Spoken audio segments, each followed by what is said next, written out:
মৰিয়নিৰ মুককচাং পথত অৰ্থনৈতিক অৱৰোধ মালবাহী চালক সন্থাৰ আজি পুৱাৰে পৰা নাগালেণ্ড অভিমুখী মালবাহী যান বাহনৰ চলাচল সম্পূৰ্ণৰূপে বন্ধ ৰাখিছে চালক সন্থাই অসমৰ পৰা নাগালেণ্ড অভিমুখী চালকক ইনাৰ লাইন পাৰ্মিট বাধ্যতামূলক কৰা সিদ্ধান্তৰ বিৰুদ্ধে প্ৰতিবাদ সাব্যস্ত কৰি এই অৰ্থনৈতিক অৱৰোধ চালক সন্থাৰ নাগালেণ্ডলৈ যোৱা মালবাহী যান বাহনৰ চলাচল অনিৰ্দিষ্ট কাললৈ বন্ধ ৰাখিছে চালক সন্থাই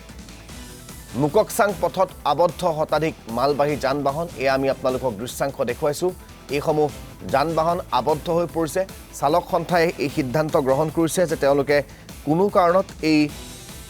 নাগালেণ্ডলৈ যোৱা বাহনসমূহ নচলায় বা বাহনসমূহ যাবলৈ নিদিয়ে কাৰণ তেওঁলোকক নাগালেণ্ডত প্ৰৱেশ কৰাৰ ক্ষেত্ৰত ইনাৰ লাইন পাৰ্মিটৰ কথা কোৱা হৈছে আৰু সেই ইনাৰ লাইন পাৰ্মিট তেওঁলোকে ব্যৱহাৰ কৰিবলৈ মান্তি নহয় যাৰ বাবে এইদৰে তেওঁলোকে প্ৰতিবাদ সাব্যস্ত কৰা দেখিবলৈ পোৱা গৈছে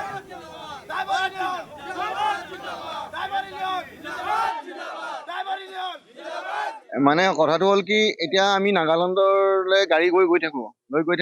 আৰু ইমান বছৰ হ'ল আমি মানে গাড়ী লৈ চলাই আছোঁ আমাক বেলেগকৈ এক্সট্ৰা মানে কোনো পাছ বিচৰা নাই এতিয়া মানে আমাক মানে পাছ বিচাৰিছে নহ'লে মানে আই কাৰ্ড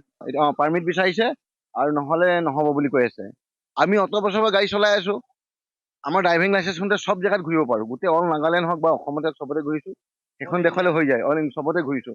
এতিয়া আমাক যোৱাকালি মোকো তেনেকৈ ধৰি পেলাই মোক কৈছে আপুনি ILB আছেনে নাই মই নাই ক'লোঁ আধাৰ কাৰ্ড আছেনে বোলো আছে এতিয়া মোৰ লগত নাই এতিয়া মই ক'লোঁ যদি ইমাৰ্জেঞ্চি হয় মই মোবাইলত আনি দিব পাৰিম তাৰপিছত মই বহুত কৈ মেলি ক'লোঁ মোক এৰি দিলে সেইটো কাৰণে আমি এতিয়া মানে আমি এইটো